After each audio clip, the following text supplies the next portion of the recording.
किसी भी मामले में ये देखो कि सरकार आला हज़रत इमाम अहले सुन्नत की फ़िक्र क्या है तो उसी पर चल पड़ो। अगर मस्जिद का इमाम है, खतीब साहब है, मौलाना साहब, हजरत साहब, पीर साहब, मुफ्ती साहब आपका कायद है, लीडर है, आपका अमीर है, किसी भी एतबार से मुअज़्ज़म दीनी या दुनियावी है और आप उससे गहरा अकीदत का ताल्लुक़ रखते हैं तो उसके साथ अपने ताल्लुक़ को उस वक्त तक कायम रखिए जब तक वो सरकार आला हज़रत इमाम अहले सुन्नत की रविश, उनकी फ़िक्र, उनके मिजाज, उनके तरीक़ पर चलने वाला है।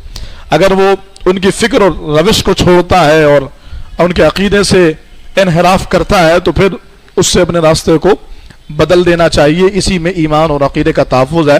बाज़ लोग कहते हैं कि आला हज़रत से गलती नहीं हो सकती, आला हज़रत इंसान नहीं है। बिल्कुल हम इस बात का एहतराम करते हैं कि आला हज़रत बशर हैं और जिस तरह और बशर से गलती हो सकती है आला हज़रत से भी हो सकती है, लेकिन उनके गए हुए 107 साल हो चुके हैं। उम्मत ने उनके अकीदे को, भाई विसाल के बाद तो अकीदा नहीं बदलेगा ना, इंतकाल के बाद तो जो अकीदा था उसमें तब्दीली नहीं आएगी। 107 साल से उम्मत उनके अकीदे को अपने अकीदे की मजबूती के लिए इस्तेमाल कर रही है, उम्मत उनकी ज़ात को अपनी पहचान के लिए इस्तेमाल कर रही है। तो मतलब यह है कि आला हज़रत इंसान भी हैं, गलती भी हो सकती है, लेकिन 107 साल से जो उम्मत के लिए काबिल एतमाद और मोतमद अलह शख्सियत है, अगर उस ज़ात के बारे में हम कहें कि आला हज़रत पर आंखें बंद करो तो क्यों कर गलत होगा। आजकल तो लोग पीर पर आंखें बंद कर रहे हैं, 2 नंबर ढोंगियों पर आंखें बंद कर रहे हैं, गैर शरई मामलात करने वालों पर, लीडरों और पीरों और मौलवियों पर आंखें बंद कर रहे हैं। तो हम उस शख्सियत पर जिस पर 107 साल से उम्मत का एतमाद है और जो उम्मत के रहनुमा और मुक़्तदा हैं, अगर हम उन पर आंखें बंद करते हैं तो फिर यकीनन ये अपने अकीदे के तहफ़्फ़ुज़ के लिए।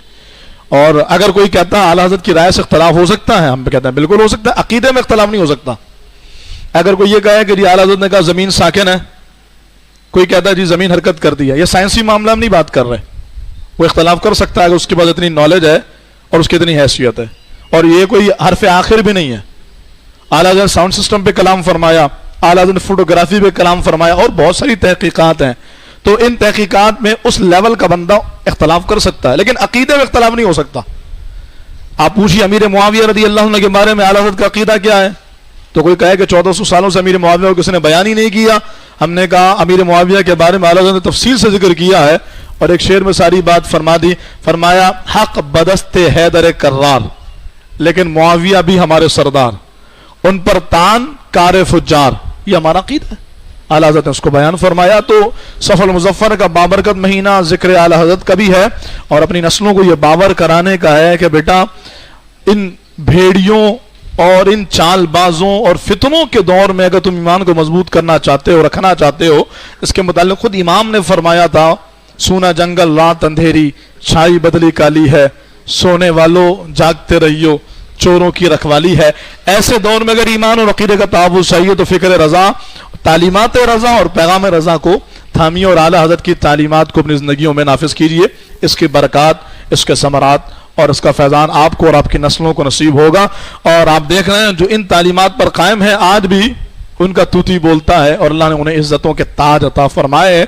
बाकी अगर किसी के मामले में आप ये देखिए कि वो फ़िक्र रज़ा से इनहराफ कर रहा है तो मैं और आप इस मामले में अपनी ज़ाती राय देने की हैसियत या अहलियत नहीं रखते, बल्कि हमें इस मामले को उलमा की बारगाह में पेश करना चाहिए। वरना तो हर दूसरा बंदा ये कहे कि इस बंदे ने इनहराफ किया, उस बंदे ने इनहराफ किया।